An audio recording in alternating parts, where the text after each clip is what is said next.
Muy buenos días, mi nombre es Adriana Cruz Lara Silva, soy curadora de pintura en el Museo Regional de Guadalajara. Quiero darles la más cordial bienvenida en este Día Internacional de los Museos para que me acompañen a visitar la exposición que tenemos aquí montada, denominada De Sevilla a Guadalajara. ¿Sí me acompañan?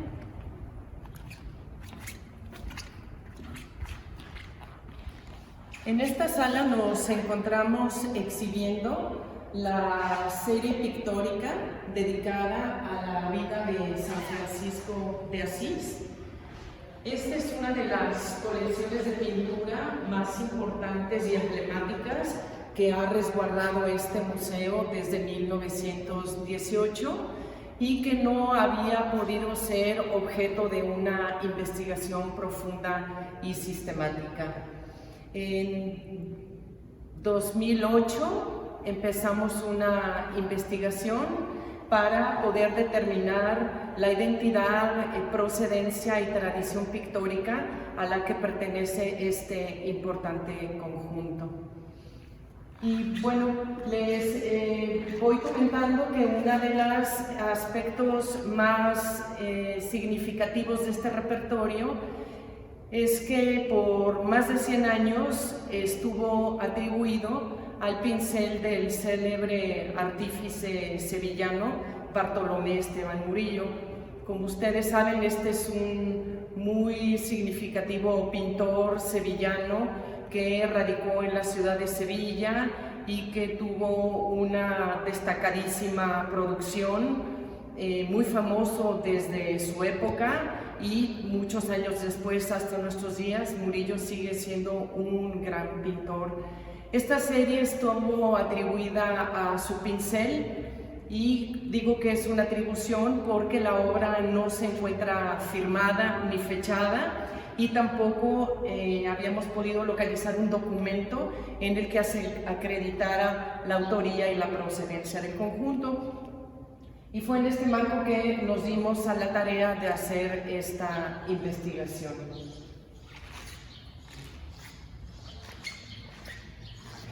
Como decía, lo más destacado de esta serie tuvo que ver con la autoría del conjunto.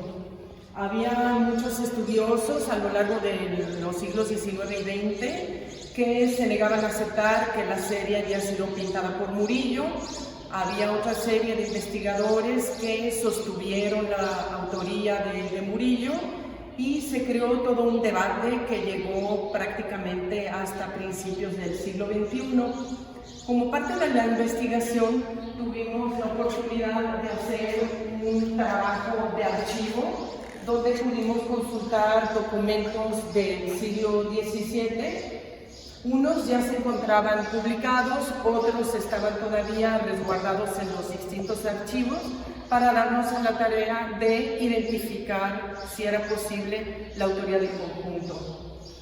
De tal manera que gracias a la referencia de un contrato que fue publicado por un investigador español, dimos con el archivo de notarías de la ciudad de Sevilla y pudimos localizar el contrato completo en el cual nosotros sostenemos que el contrato en el que se encarga una serie de pinturas de la vida de San Francisco al pintor sevillano también Esteban Márquez de Velasco corresponde al encargo de esta serie que hoy forma parte de este Museo Regional de Guadalajara. Esto fue muy importante y significativo. Aquí encontramos el contrato, está totalmente traducido, por así decirlo. Hicimos un trabajo de paleografía donde un presbítero franciscano encarga a Esteban Márquez de Velasco una serie de la vida de San Francisco compuesta de 12 escenas. Y lo más interesante es que la mayor parte de las escenas, casi el 80% de las escenas y sobre todo las dimensiones de las pinturas corresponden con lo que se establece en el contrato. Igualmente significativo es que el encargo se hace para embarcar los lienzos hacia la Nueva España. De tal suerte que gracias a este documento nosotros hemos podido sostener una nueva atribución que establece que este ciclo pictórico fue pintado por el pintor Esteban Márquez de Velasco del siglo XVII a finales, en su taller, en un prolífico taller que tuvo él en esta ciudad española. Esteban Márquez de Velasco nació en 1652 y murió en 1696, y nuestro contrato está fechado en 1694. En cuanto al estilo que presenta esta serie, el estilo pictórico, cabe mencionar que claramente corresponde al estilo que predominaba en el siglo XVII. Si se quiere definir como un estilo barroco, con todas las salvedades que involucra este término, pero lo más importante es comentar que la intención de esta serie fundamentalmente es conmover al espectador. Es una escena, involucra una serie de escenas con representaciones muy dramáticas, donde podemos ver efectos de claroscuro muy marcados y donde la función principal es exaltar los valores cristianos. En esta serie de lo que se trata es de hacer una analogía entre la figura de Jesucristo y la figura de San Francisco de Asís, de manera de hacer una exaltación de los valores cristianos, de obediencia, devoción, fe, y que corresponden a la evangelización que tuvo lugar en toda la Nueva España y particularmente aquí en la Nueva Galicia, a cargo de la Orden Franciscana. De manera general también debemos comentar que Esteban Márquez de Velasco, si bien es un pintor prácticamente desconocido en México y recientemente estudiado en España, es un pintor relevante en el sentido que tuvo un prolífico taller en la ciudad de Sevilla. Se sabe por los documentos que su taller era enorme, tenía muchos encargos, muchos en la península, pero muchos también embarques hacia América, hacia Nueva España y al puerto de Tierra Firme. Se presume que tuvo una amplia nómina de asistentes que lo ayudaron a pintar todas estas escenas, y muchos de los estudiosos de Márquez establecen que, si bien no tiene la categoría, la calidad de Bartolomé Esteban Murillo, sí puede considerarse como un seguidor interesante de este estilo pictórico que se difundió en la Sevilla del 17, que tuvo mucho éxito, pero también reconocer que Esteban Márquez tiene una personalidad artística propia como pintor, y vamos a ir viendo en cada escena cómo representa determinados tipos humanos de tipo andaluz, de profundos ojos oscuros y sombreados, y que es muy importante comentar que estos tipos humanos y varios de los elementos que encontramos en esta serie también se encuentran en otros ciclos pictóricos también pintados por Esteban Márquez de Velasco, que no se encuentran en México sino en España, y algunos en Canadá y Estados Unidos, que son ciclos dedicados a la vida de la Virgen y a Santo Domingo y a San Agustín.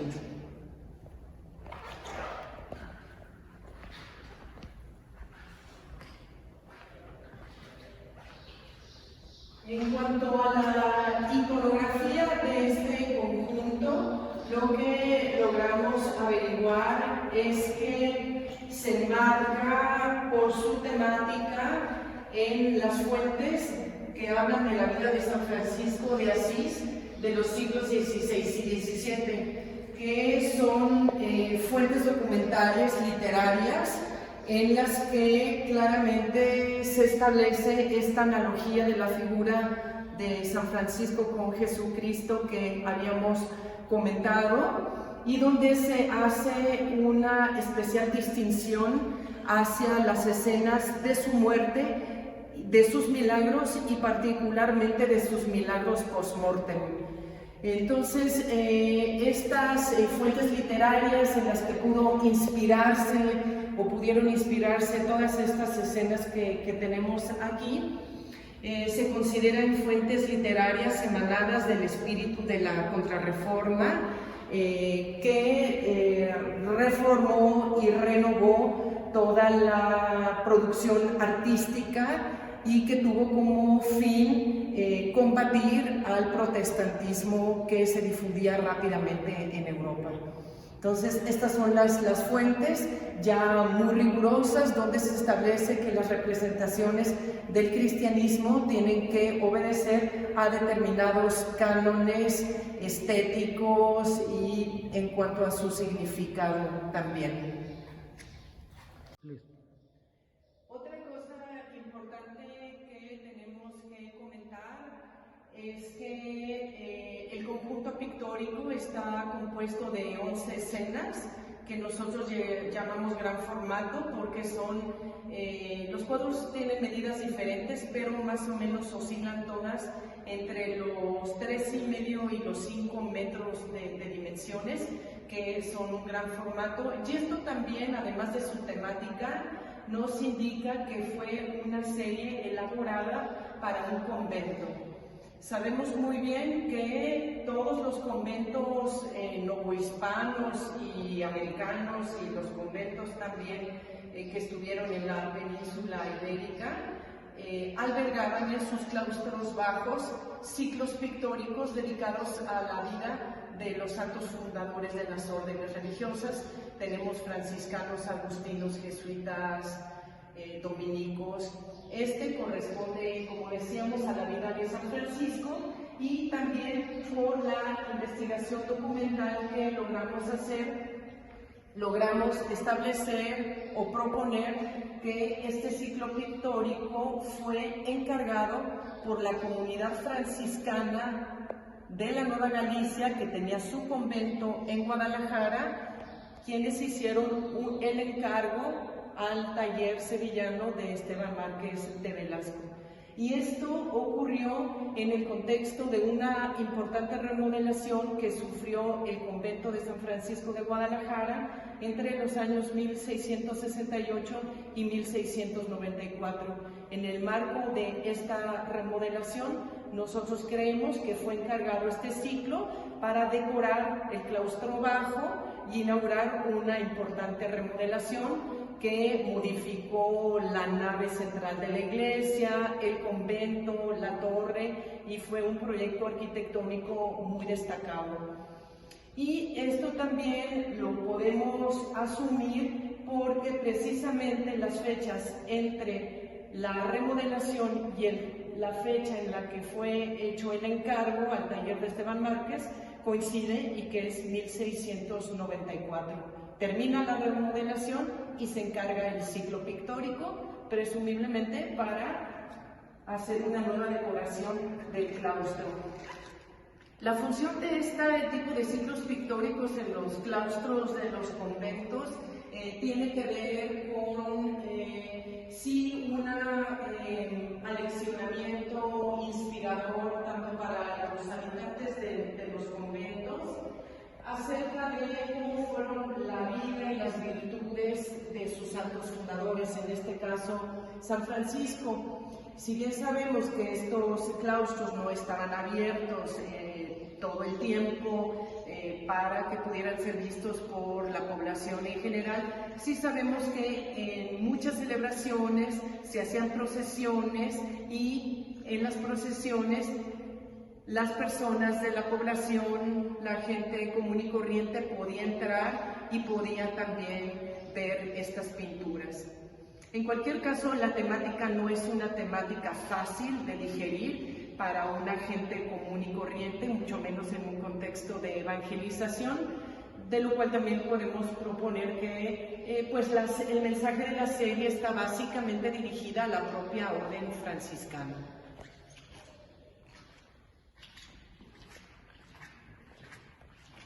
Podemos empezar a ver cada una de las escenas. y explicar un poquito de qué se trata. Vamos al inicio de la sala para hablar de forma cronológica de las escenas. Como decía, son 11 lienzos de gran formato, cuya técnica pictórica es el óleo sobre el lienzo. Y esta es la primera. Su nombre es el capítulo de las esteras. Es una tentativa reunión de franciscanos que convocó el propio Francisco de Asís, todavía en vida, al que acudieron muchos de sus discípulos a hacer oración y a ponerse de acuerdo en las cuestiones de regulación de la propia orden franciscana.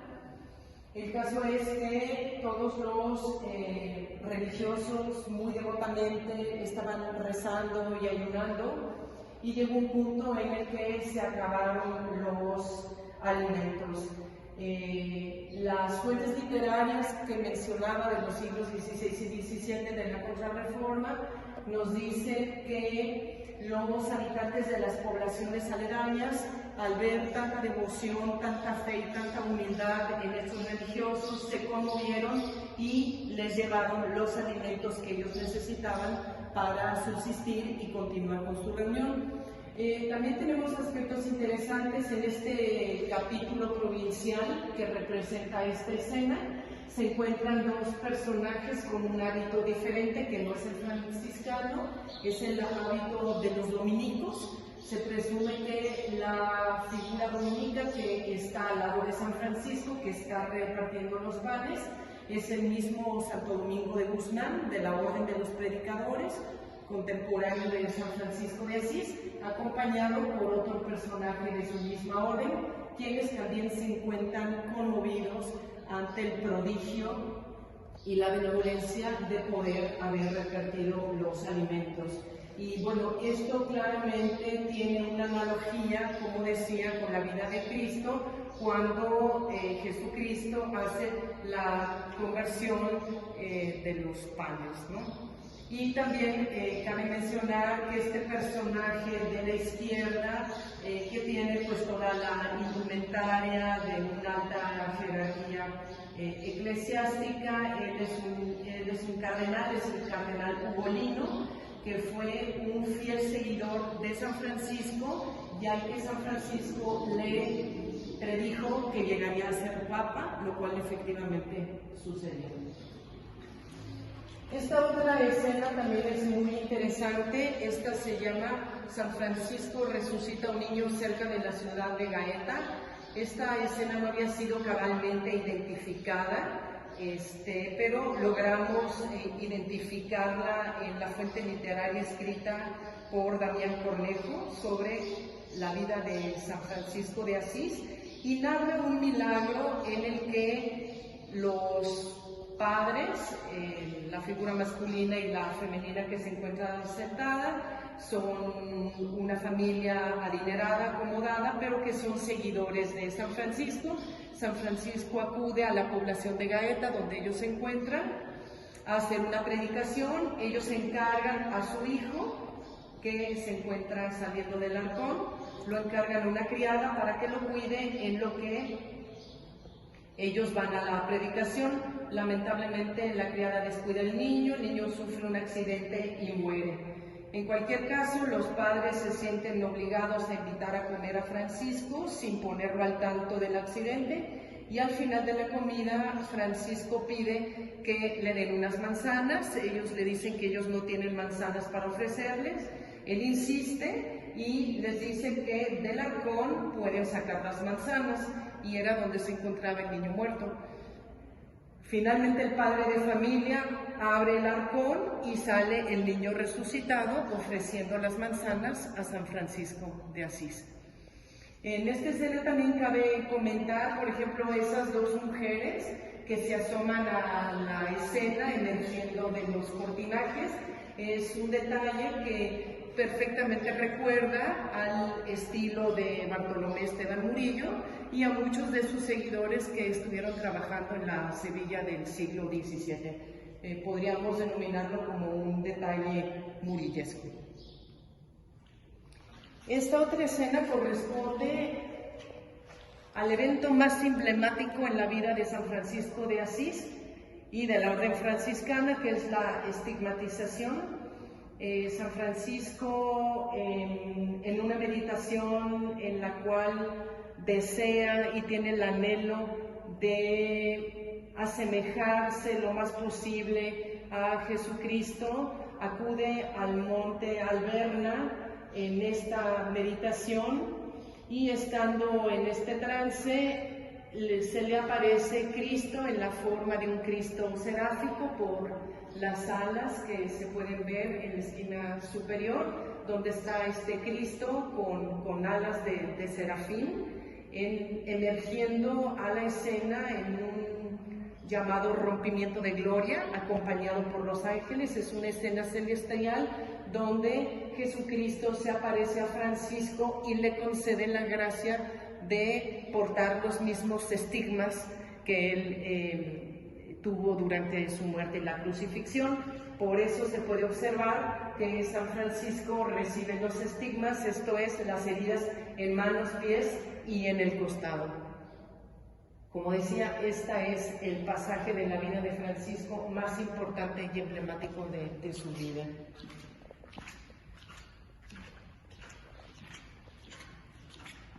En esta otra escena, más o menos cronológica en la vida de Francisco, resulta que cuando Francisco, después de haber sido estigmatizado, bajando del monte Alberna, por las heridas de los estigmas, precisamente no podía caminar. Entonces sus hermanos y algunos miembros de las poblaciones cercanas le ofrecen un asno para que lo pueda montar y pueda seguir avanzando. Rápidamente la noticia de la estigmatización, pues que es un milagro como tal, corre por todas las poblaciones, y cuando Francisco va avanzando en su recorrido, las poblaciones lo van recibiendo con alegría, con devoción, reconociéndolo pues como un elegido de Cristo, ¿no?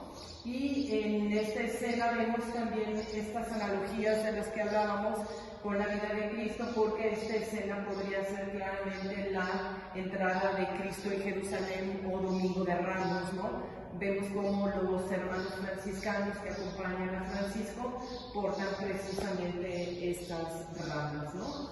Y la población lo recibe. Esta otra escena se llama San Francisco conmemora la última cena del Señor, y es obvio y evidente que tiene una analogía clarísima con la última cena de Leonardo da Vinci, que fue un prototipo que se difundió entre muchísimos autores a lo largo de varios siglos, y que fue emblemática de este pasaje en la vida de Jesucristo, y que en esta escena se retoma nuevamente como una analogía entre Cristo y San Francisco. Vemos aquí como San Francisco, en los albores de su muerte, consciente de que pronto iba a morir, decide compartir un pedazo de pan con sus hermanos, y también son pues los 12 discípulos que también tenía Cristo, que se encuentran a la mesa dialogando entre sí. Aquí es también importante destacar esto que hablábamos del efecto claroscurista. Vemos cómo es una escena muy oscura, prácticamente la luz solamente está centrada en los rostros de los franciscanos y particularmente en la figura de San Francisco, para destacar su importancia. Y como decíamos, estas escenas tenían claramente la intención de conmover al espectador de manera que tuviera para sí estos preceptos cristianos y los pudiera aplicar en su vida. También desde el punto de vista pictórico, estilístico, vemos en las esquinas estos cortinajes que marcan la escena. Arriba otro cuadro, que es el cuadro dentro del cuadro, digamos. y que también tiene mucha cercanía estilística con la Escuela Sevillana de Pintura, que está trabajando en la segunda mitad del siglo XVII en Sevilla.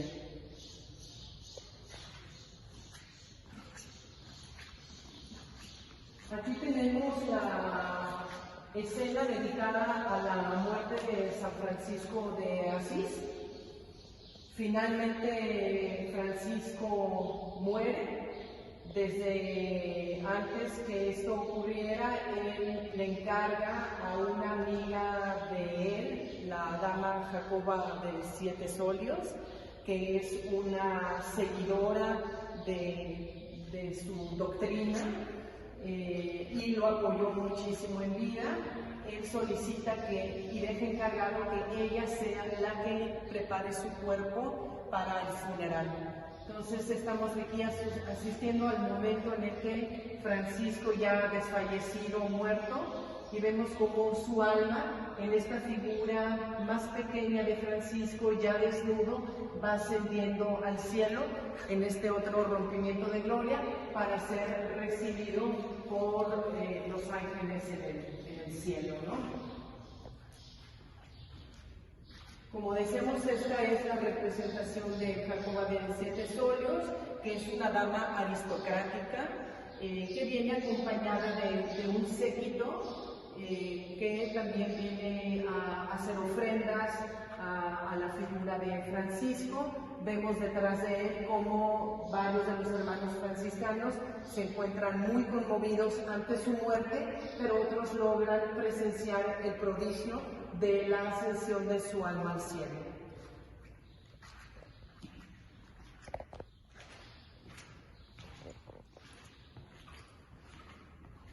Otra de las escenas relacionadas con la muerte de Francisco corresponde ya propiamente al funeral.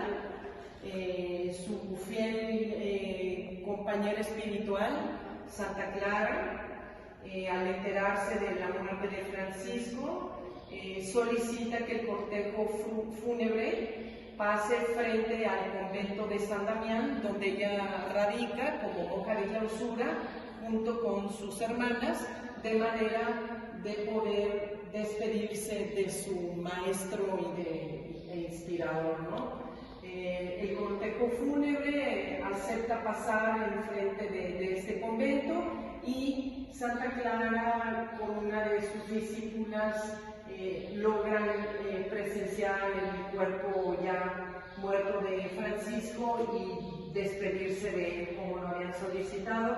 Vemos aquí Santa Clara como se encuentra conmovida, tomando las manos de San Francisco. Él se encuentra con algunas flores en su caja y una de sus acompañantes ilumina la escena con una vela. Se ve parte de la representación del cortejo fúnebre que va acompañando con los franciscanos y otros miembros del clero, probablemente incluido otro cardenal que no logró identificarse, pero que también asiste. Y este personaje que es muy interesante y que se encuentra presente como discurso narrativo en muchas de las pinturas del ciclo pictórico.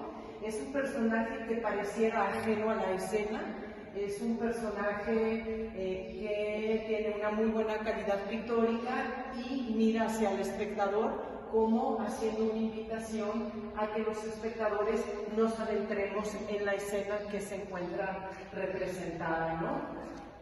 Él porta en su mano una naveta y está agitando un incensario. Y detrás de él se encuentra una columna con un cortinaje envuelto, que nuevamente es un recurso pictórico de la Escuela Sevillana de Pintura del 17 y que contribuye, además del contrato, a emparentar esta serie con esta escuela pictórica. Este ciclo pictórico también dedica varias escenas a milagros post-mortem. Esto es que Francisco siguió haciendo milagros, igual que Cristo, incluso después de haber muerto. Y esto es un aspecto que nuevamente intenta hacer una relación entre Cristo y San Francisco de Asís. Este es el Papa Gregorio IX, que en su momento fue el cardenal Ugolino, al que me referí en la primera escena, y que efectivamente logró ser Papa y tomó el nombre de Gregorio IX. Él fue el principal promotor para la temprana canonización de San Francisco, apenas en 1228, esto es ya en el siglo XIII, apenas 2 años después de la muerte de San Francisco. Sin embargo, en esta escena vemos cómo en un sueño que tuvo este Papa, estuvo reflexionando acerca de las estigmas de San Francisco y tuvo la duda de si Francisco habría tenido realmente la herida en el costado, el estigma del costado, porque solo en vida de Francisco logró presenciar los estigmas en manos y pies, y empieza a tener dudas, de tal manera que San Francisco se le aparece en un sueño y lo confronta diciéndole: ¿por qué tienes dudas si tú me conociste? Abre su hábito para mostrar la escena, de la cual emana un chorro de sangre y llena un botellón que se encuentra al pie de la cama del Papa. Finalmente termina el sueño, el Papa despierta a la mañana siguiente, confundido por todo este sueño, pero justamente logra ver que el botellón está lleno con la sangre y no vuelve a tener duda ninguna sobre la santidad de Francisco ni de la presencia del estigma en el cuerpo de este, ¿no? Convirtiéndose en uno de los más grandes defensores de la presencia de los estigmas en Francisco. Esta es otra escena mucho más tardía, muy interesante. La situamos en las fuentes literarias hacia 1449, o sea, muchísimos años después de la muerte de Francisco, donde en este caso el Papa Nicolás V solicita en el convento dedicado a Francisco de Asís, en esta localidad, en Italia, solicita al guardián franciscano que le permita visitar el sepulcro donde se encuentran los restos de San Francisco de Asís. El guardián no está muy convencido porque teme que el Papa quiera remover los restos y llevarlos a otra iglesia. El Papa le dice que no va a ser así, que lo único que quiere es presenciarlo. Finalmente obtiene el permiso, el Papa, acompañado del guardián y otros miembros del clero, como el otro cardenal que está vestido de rojo, bajan al sepulcro, lo abren y en una escena también muy oscura se topan con los restos de San Francisco, que milagrosamente su cuerpo se encuentra de pie. Las fuentes literarias dicen que incluso con los ojos abiertos, aquí no está con los ojos abiertos, y el Papa Nicolás V se introduce y presencia el milagro del cuerpo de pie y incorrupto de San Francisco. Esto es, el cuerpo de Francisco, según esta tradición, no se había descompuesto. Ellos describen que incluso el sepulcro tenía aroma a flores frescas, silvestres y a perfumes excelsos, y Nicolás V lo que está haciendo es nuevamente abrir la túnica del costado de Francisco para mostrarnos el estigma, del cual todavía brotaba sangre fresca. La figura de este Papa Nicolás V es una figura muy interesante. Pictóricamente es una de las figuras más destacadas y mejor ejecutadas en cuanto a su realismo, en cuanto a su detalle, en cuanto a su expresividad. Vemos la cara de sorpresa del Papa que abre la herida y mira hacia nosotros nuevamente como un personaje narrador que nos invita a introducirnos a la escena y presenciar el mismo milagro.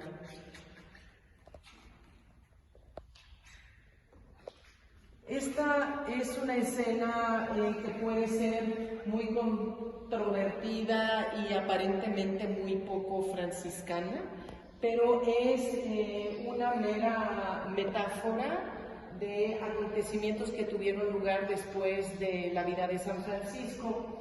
Aquí lo que estamos viendo es la decapitación, más bien el degollamiento de un obispo que se encontraba dormido en su cama.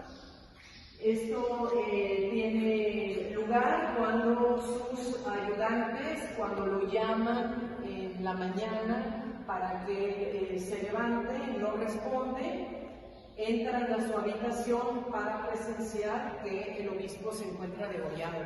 ¿Y qué hace esto en un tema franciscano cuando Francisco es un promotor de la bondad, la generosidad, y bueno, todas estas virtudes que siempre se asocian con Francisco de Asís, ¿no? Y lo que ocurre es que este obispo pretendía disolver la orden franciscana, estaba en contra de esta orden y quería desaparecerla.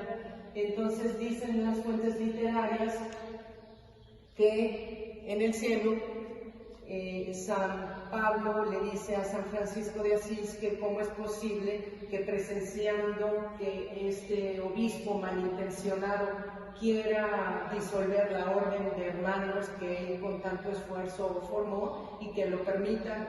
Francisco le responde que él solo tiene su cruz y solamente puede combatir con su cruz. Entonces San Pablo le dice, bueno, pues defiende a tu orden y toma mi espada. Entonces, metafóricamente, Francisco toma la espada de San Pablo y degolla al obispo. Y de ahí viene el nombre que le hemos dado a esta escena, que se llama San Francisco corta obstáculos a los enemigos de la orden franciscana. En realidad esto no ocurrió, es solamente una metáfora de que San Francisco de Asís, aún muerto, defiende a sus hermanos, ¿no? Y nuevamente aquí un personaje narrador que también asiste a la escena y mira directamente hacia nosotros para invitarnos a introducirnos en el pasaje, presenciarlo, y nos señala hacia arriba donde en pequeño tamaño tenemos la figura de San Pablo con la cruz de San Francisco y la figura de Francisco con la espada ensangrentada de San Pablo. Y bueno, los detalles pictóricos propios, vemos rostros muy bien representados, cómo con el óleo se va modelando el ojo, la ceja, la pupila, para dar toda la expresividad de dolor, por ejemplo, a este personaje que irrumpe a la escena para ver al obispo degollado.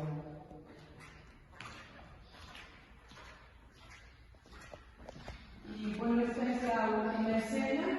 Esta escena fue la única que no pudimos identificar al 100% en las fuentes literarias como inspiración de este ciclo pictórico, pero lo que sí encontramos es que se encuentran descritas muchos milagros en los que San Francisco resucita o sana a devotos suyos. Entonces aquí esta escena muy interesante, también muy claroscurista, muy conmovedora, representa lo que nosotros entendimos como una riña entre estos dos personajes. El que está tirado en el piso, herido de muerte, es un seguidor de San Francisco y su oponente se encuentra de pie, empuñando la daga que probablemente le entierra en el cuello para darle muerte. Y se suscita un prodigio porque cuando este personaje está agonizando evoca la figura de San Francisco y aparece una pintura que está acompañada de los hermanos que muestran la pintura al personaje que está tirado, y la propia pintura con la imagen de San Francisco de la herida del costado, del estigma del costado, lanza sangre hacia el cuello en el que está herido el personaje para resucitarlo. Y bueno, esto tiene que ver con que los devotos de San Francisco, si tienen fe, serán recompensados en sus penalidades si mantienen la fe en él, ¿no? Y bueno, todas estas escenas podrían ser descritas de una manera mucho más amplia, pero mejor nos